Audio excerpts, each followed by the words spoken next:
Radio Classique, l'invité de l'économie. 7h20 sur Radio Classique, c'est donc le président de Microsoft en France qui est avec nous ce matin. Bonjour Alain Crozier. Bonjour.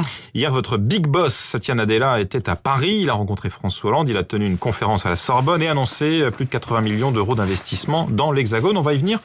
C'était quoi, une opération séduction ? Non, pas vraiment. Le support aux startups chez Microsoft, on le fait depuis 2005 en France. On a d'ailleurs même créé le premier programme, d'aide aux startups, avec une aide technique, technologique, la mise à disposition de notre écosystème de partenaires. Et ce qu'on a voulu faire là, c'est renforcer ce support en y ajoutant quelques éléments importants pour permettre à ces startups de vraiment se développer.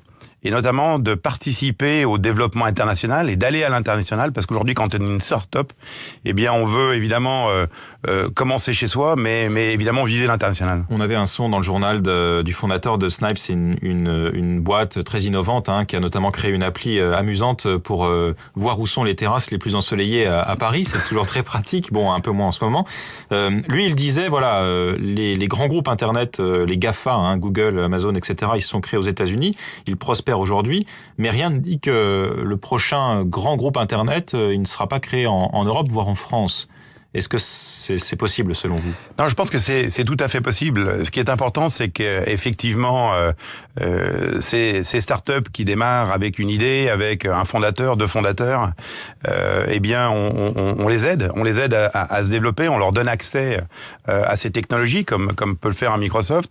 On leur donne accès aussi à des clients pour pouvoir avoir un développement, économique ou commercial, mais aussi leur permettre de pouvoir accéder à l'international. Et je pense que aujourd'hui, il n'y a aucune raison. Les idées en France, on les a. Les gens techniques, le financement, on l'a. La plupart des réussites, on s'aperçoit, elles viennent pas au niveau du financement. La plupart des problèmes. Quand Blablacar lève 200 millions, c'est aux États-Unis. Qu'importe où vous levez l'argent. Blablacar, d'abord Mazella, il a eu une idée. Il s'est extrêmement bien entouré. Il avait de la méthode pour développer son entreprise. Et quelque part, ce faisant, il a pu avoir un premier financement, un deuxième financement, etc. Et donc, automatiquement, il est en train de s'étendre à l'étranger. Il n'est pas parti directement comme ça, très rapidement à l'étranger. Il a construit ça, de manière totalement crescendo, avec beaucoup de méthodes. Et c'est ça, aujourd'hui, je pense, qui manque d'abord aux startups. L'idée, on l'a. S'entourer des bonnes compétences, pas toujours, et je pense que c'est ça que des entreprises comme Microsoft peuvent aider, et c'est ça qu'on a présenté hier. Ça, c'est le volet start-up, 70 millions d'euros, ils seront consacrés. Il y a aussi 13 millions d'euros pour l'enseignement de l'informatique dans les écoles françaises. Pourquoi Microsoft va former des profs pour enseigner l'informatique ? Non, on va participer activement, contribuer au plan numérique à l'école en signant un partenariat avec le ministère de l'Éducation nationale. On reviendra dessus puisque c'est le 26 novembre que cela sera annoncé dans les détails. Mais je pense qu'il est important aujourd'hui, effectivement, d'amener à l'école des nouvelles façons de travailler ou d'apprendre. Par exemple, le coding, et une chose que l'on va faire, c'est qu'on va prendre Minecraft, que l'on a racheté, donc une société qui, au départ, était plutôt dans le domaine des jeux, et on va l'utiliser, on va l'adapter pour l'école, pour en faire un outil de coding qui va permettre aux jeunes d'apprendre le coding à l'école. C'est le langage informatique. C'est le langage informatique qui va vous permettre de créer quelque chose jusqu'à créer une application, par exemple. Alain Crozier, vous êtes donc aujourd'hui président de Microsoft France. Vous avez fait l'essentiel de votre carrière en fait aux États-Unis, sur la côte ouest, au sein de la direction financière de Microsoft, après avoir commencé comme contrôleur de gestion, je crois, dans les années 90, en France, chez Microsoft, et puis ensuite donc vous êtes monté. C'est plus facile dans un groupe comme ça d'avoir des opportunités de monter en hiérarchie ? Je pense que c'est facile de monter. On vous offre des opportunités. Après, il faut les saisir.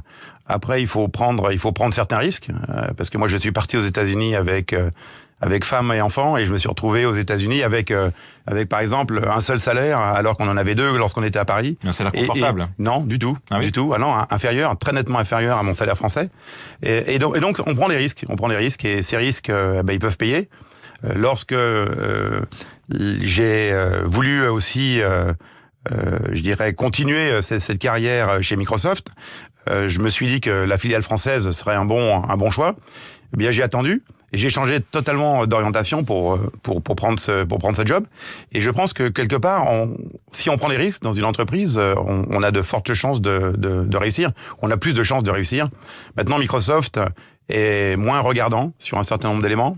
On est un peu moins regardant sur les diplômes. On est moins regardant sur un certain nombre de critères qui sont peut-être plus importants dans certains pays. On vous laisse faire vos preuves finalement. Oui, on vous laisse faire vos preuves, on vous laisse avoir des idées. Encore une fois, la culture de Microsoft est de plus en plus, évidemment, d'avoir un mindset autour de la croissance, mais pas de la croissance du business, mais aussi de votre développement personnel. Mindset, que l'on met par état d'esprit. Exactement, état d'esprit. C'est une question d'attitude et d'état d'esprit avant tout. En effet. Et pour avoir comparé les deux écosystèmes, France, États-Unis, bon, qu'est-ce qui nous manque encore en France pour que ce soit un peu plus intéressant pour les investisseurs de venir chez nous et pour les boîtes de se développer? Mais je pense qu'on a un certain nombre de travaux qui sont en train d'être examinés, voire un certain nombre de lois qui sont en train de passer. Il faut simplifier.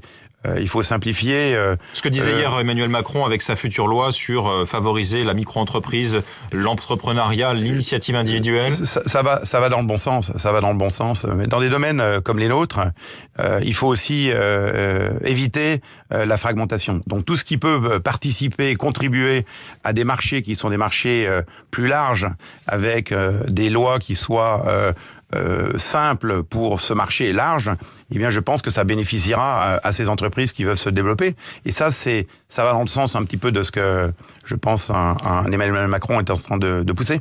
Bon, Microsoft n'a pas forcément une très bonne image. Je reviens à cette visite hier du big boss Microsoft en France. C'est vrai que l'Europe lui a cherché des noises pendant plusieurs années sur la domination de Windows et de ses logiciels.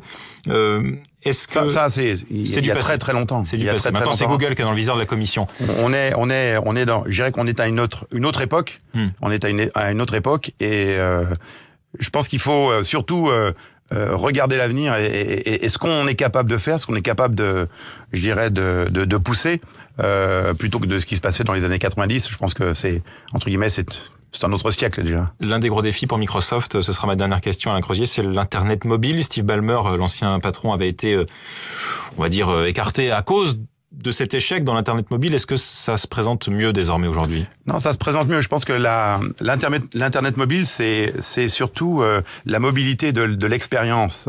C'est pas lié à un appareil, c'est-à-dire un smartphone ou une tablette, qui font partie de cette expérience. Mais ce qui est important, c'est de se dire comment est-ce qu'une entreprise, et Microsoft, peut pouvoir permettre à l'utilisateur d'avoir la meilleure fluidité d'expérience à travers ces différentes devices, comme on appelle, ces appareils.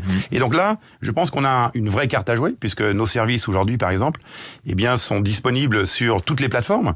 Et donc, quelle est l'entreprise aujourd'hui qui est capable de vous faire vivre la même expérience, aussi bien sur un iPhone que sur une tablette Android ou sur une Surface Pro 4 de Windows, eh bien c'est Microsoft. Donc je pense que là, on a un changement de stratégie, une réorientation de la stratégie qui va effectivement nous permettre d'avoir un avenir très rose. Alain Crozier, président de Microsoft France, invité de l'économie ce matin de Radio Classique. Merci et bonne journée. Merci.